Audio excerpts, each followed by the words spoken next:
नमस्कार, एनकेएम न्यूज़ में आपका स्वागत है। मैं हूं संदीप शर्मा और मैं इस समय दिल्ली नगर निगम के मुख्यालय श्यामा प्रसाद मुखर्जी सिविक सेंटर पर मौजूद हूं और मेरे साथ भारतीय जनता पार्टी के सांसद योगेंद्र चंदोलिया हैं। यहां पर जो चुनाव प्रक्रिया है वो चल रही है। स्टैंडिंग कमेटी और जोन कमेटी के सदस्यों का जो है वो चुनाव जो है हो रहा है और इसको लेकर इस पूरे सियासी घटनाक्रम में जो है वो काफ़ी उठापटक हुई और काफ़ी बदलाव नज़र आए और इसी पर बातचीत करेंगे आज हम चंदोलिया साहब से। सर, क्या कहना चाहते हैं इस पूरे सियासी घटनाक्रम के अंदर? सियासत के जो है वो नियम तो वही हैं लेकिन किरदार ज़रूर बदल जाते हैं, ये कहा जाता है और आज ये जो है वो चरित्रार्थ होती हुई ये कहावत जो है वो नज़र आ रही है। देखिए, 2022 में दिल्ली नगर निगम का गठन हुआ था और उसके बाद ये जो चुनाव आज हो रहे हैं ये 2022 में हो जाने चाहिए थे। आम आदमी पार्टी की लाल फीताशाही, गुंडागर्दी, सत्ता का विकेंद्रीकरण ना करना, जोन के चुनाव ना करवाना, स्टैंडिंग कमेटी के चुनाव ना कराना, अदर कमेटी के चुनाव ना कराना, शिक्षा समिति के चुनाव ना कराना, ये उसमें ये सफल रहे। सुप्रीम कोर्ट और हाई कोर्ट में कई बार नगर निगम को लेकर चर्चा हुई। जब डायरेक्शन कोर्ट से आई कि स्टैंडिंग कमेटी का चुनाव होना चाहिए तो उसके बाद इनके कान पर जू रहेंगी और इन्होंने स्टैंडिंग कमेटी के चुनाव की मेयर शैली ओबराय ने सूचना जारी की और जारी करने के बाद मैडम हाई कोर्ट चली गई। हाई कोर्ट में उन्होंने अपना पक्ष रखा। आधे घंटे तक माननीय जज साहब ने पूरा केस सुनने के बाद जितनी लताड़ लगा सकते थे दिल्ली की मेयर और आम आदमी पार्टी की नगर निगम की सरकार को लताड़ लगाई और उनको कहा कि आप चुनाव केवल इसलिए टालना चाहते हैं, आप हॉर्स ट्रेडिंग करना चाहते हैं, आप हम जजमेंट दें या इसको आप वापस लें। उन्होंने उसको वापस ले लिया। उल्टे पांव बरेली वापस आ गए। उसके बाद कल तय था कि 4 तारीख को चुनाव होगा और 3 तारीख तक जो है पीठासीन अधिकारी, एक परंपरा है, एक व्यवस्था है, मेयर जो है वह घोषित करता है। मैं भी मेयर रहा हूं। जब जोन के चुनाव होते थे तो पीठासीन अधिकारी, जो व्यक्ति उस जोन में सबसे सीनियर हो उसको पीठासीन अधिकारी बनाया जाता था और पीठासीन अधिकारी चुनाव का, जोन के चुनाव कराने के बाद वह फिर पीठासीन अधिकारी हो जाता था और बाकी स्टैंडिंग कमेटी के मेंबर का और डिप्टी चेयरमैन का चुनाव वो कराता था। कल रात तक यह अपनी हरकतों से बाज नहीं आए।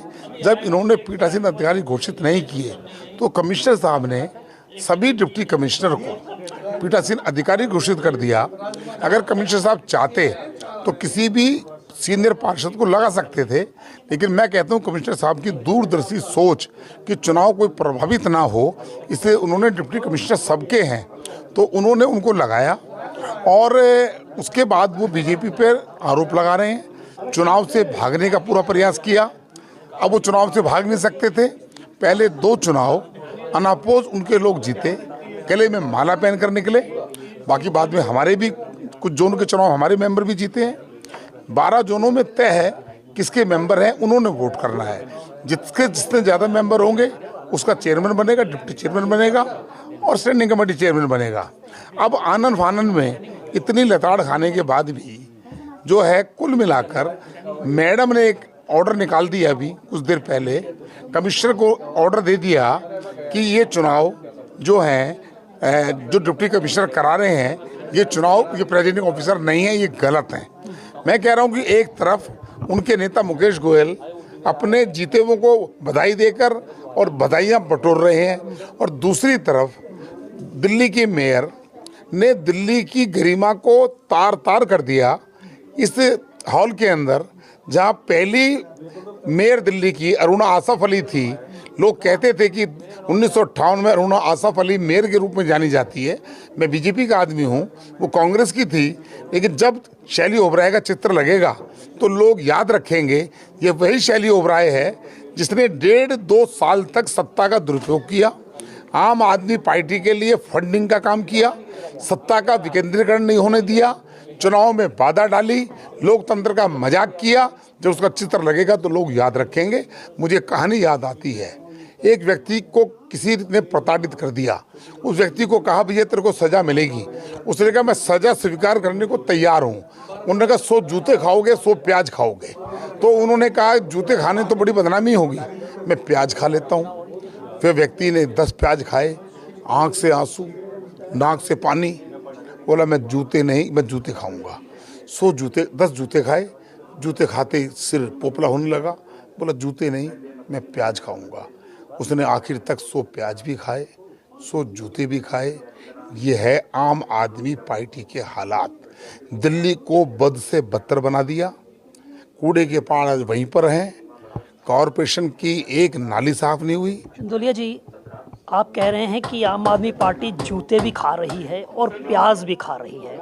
सवाल ये है कि दिल्ली नगर निगम में महापौर आप भी रहे, स्टैंडिंग कमेटी के चेयरमैन भी आप रहे, परंपराओं को आप बेहतर तरीके से जानते हैं। इन्हीं परंपराओं का तो वो प्रश्न उठा रहे हैं। वो कह रहे हैं कि 2017 से लेकर 2024 तक का मेयर साहिबा ने एक एग्जाम्पल्स दिए कि जो स्टैंडिंग कमेटी के नॉमिनेशन के लिए जो टाइम दिया जाता रहा है वो 5 दिन से लेकर 7 दिन का टाइम दिया जाता रहा है, लेकिन इस बार मात्र 1 दिन का समय दिया गया। 28 को नोटिफिकेशन हुआ, 30 को जो है नॉमिनेशन कर। सुप्रीम कोर्ट ने, हाई कोर्ट ने स्टैंडिंग कमेटी के चुनाव की प्रक्रिया को कहा, अनाउंस किसने किए चुनाव? मेयर ने किए। उस समय शेड्यूल बनाकर दे देती। म्यूनिसिपल सेक्रेटरी की इतनी ताकत नहीं है कि कोई भी शेड्यूल वो अपने आप दे दे। शेड्यूल लेकर गए होंगे, उन्होंने ओके किया होगा, आज वो जो मर्जी बोल दें, ये जूते भी खाएंगे प्याज भी खाएंगे। अब पता नहीं कहाँ से डायरेक्शन आई होगी कि इसी चुनाव को, जहाँ उनके लोग भी, मेरी जानकारी में भी 6 जोन के चुनाव हुए हैं, 3 जोन के लोग उनके जीते हैं, 3 लोग हमारे जीते हैं, और ऐसे ही जहाँ हमारा पार्षद ज़्यादा होंगे हमारे जीतेंगे, उनके पार्षद उनके जीतेंगे। वह सत्ता का विकेंद्रीकरण नहीं करना चाहते, इसी बिल्डिंग पर कब्जा कर कर दिल्ली को लूटना चाहते हैं, लूट खसोट करना चाहते हैं। उन्होंने दिल्ली को बर्बाद कर दिया है। किसी एक भी काम वो बता दें कि आम आदमी पार्टी, जो केजरीवाल बड़े दावे भरते थे हम दिल्ली को ठीक कर देंगे, पेरिस लंदन बना देंगे, आप मेरे साथ चलिए थोड़े से दूर। आज सार्वजनिक शौचालयों का क्या हाल है, थोड़े दूर जाएंगे, पहाड़ बने हुए हैं कूड़े के, कोई काम नहीं किया, भ्रष्टाचार के अलावा कुछ काम नहीं किया। आज इस महापौर ने दिल्ली नगर निगम के 2.5 करोड़ लोगों को शर्मसार कर दिया है। सर, आपने अभी एक बिंदु पर जिक्र किया है, आपने कहा है कि एक तरफ नेता सदन मुकेश जो है वो जीते हुए प्रत्याशी जो कैंडिडेट्स उनके जीत कर आए हैं उनको बधाई दे रहे हैं, दूसरी तरफ मेयर साहिबा जो है वो पत्र लिख रही हैं और इस पर जो है अपना विरोध जता रही हैं। क्या लगता है कि नेता सदन और महापौर के बीच में जो है, या आम आदमी पार्टी के बीच में इन सब चीज़ों को लेकर समन्वय नहीं है? देखिए, मेरे मित्र हैं मुकेश गोयल जी, सीनियर मेंबर है, मेरे से काफ़ी सीनियर है, लेकिन उनको कितना विश्वास में लिया जाता होगा ये वो जानते हैं। उनके मन की पीड़ा कुछ समय बाद निकल जाएगी, जब पता लग जाएगा।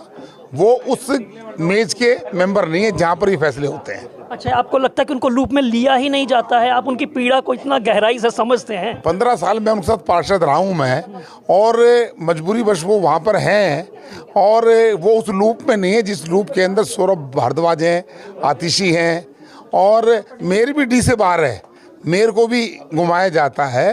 कुल मिलाकर आज आम आदमी पार्टी बेनकाब हो गई है, शर्मसार हो गई है। यही चुनाव, यही पीठासीन अधिकारी अगर मेयर घोषित करती और चुनाव होता तो ढोल नगाड़ों के साथ लोग जाते, उनके लोग जीते। मुझे तो ये प्रश्न आ रहा है, जो लोग उनके जीत कर गए हैं वह जाकर कब पकड़ेंगे मेयर मैडम को कि आप कर क्या रही हैं, या चुप रहेंगे? चलिए, तमाम जो प्रक्रिया चल रही है उसमें मेयर की भूमिका पर प्रश्न चिन्ह लगाते हुए नजर आ रहे हैं योगेंद्र चंदोलिया। Sandeep Sharma, NKM news, Delhi.